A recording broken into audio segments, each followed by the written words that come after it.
Smallholder farmers produce about 80% of food in Asia and Sub-Saharan Africa. Don't they deserve a voice in policy development? It's no secret that agriculture is an important sector in the field of international development. The presence of farming, agricultural technologies, and agriculture policy is a certainty in nearly every country around the globe. Within this sector, there are some 500 million smallholder farms worldwide. More than 2 billion people depend on them for their livelihoods. These small farms produce about 80% of the food consumed in Asia and Sub-Saharan Africa. It is important to help these small farmers succeed to ensure the sustained production of food to supply the world's population. Fortunately, there are many logical ways that we as implementing partners can work with smallholder farmers to sustainably increase production and yields. Perhaps less obvious but equally important approach is to advocate to give farmers a voice in policy formation implementation to create an environment that enables them to succeed.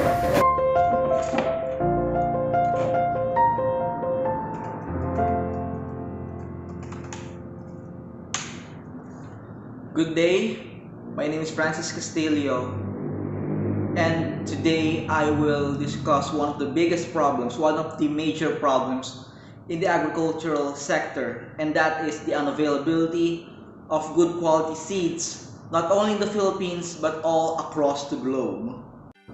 Seeds are the basic input or raw materials for the farmers that use them to grow crops. But there is a lack of availability of good quality seeds in the market today. Due to this, if the good quality of seeds are available, those are expensive and that the poor or marginal farmers could not afford them or not able to afford those good quality seeds. Due to this problem, many farmers or even most of the farmers uses traditional seeds, which are less productive and it yields less crops.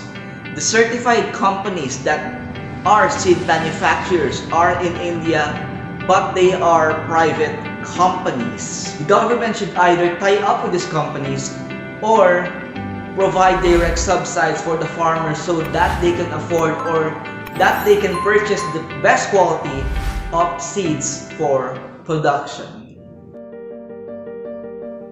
Lack of modern equipment. Only little use of machine is seen in irrigation, harvesting, and transportation. There are two reasons why farmers are not using modern equipment. First, they are not aware, and the second one is they can't afford such items. The second problem is, even if a farmer can afford the item, but there is an availability of electricity 24/7 in the village areas, it is useless. There is an urgent need to modernize the agricultural operation of the country. Many state governments started a scheme from which farmers can take modern equipment for a rent at a low price.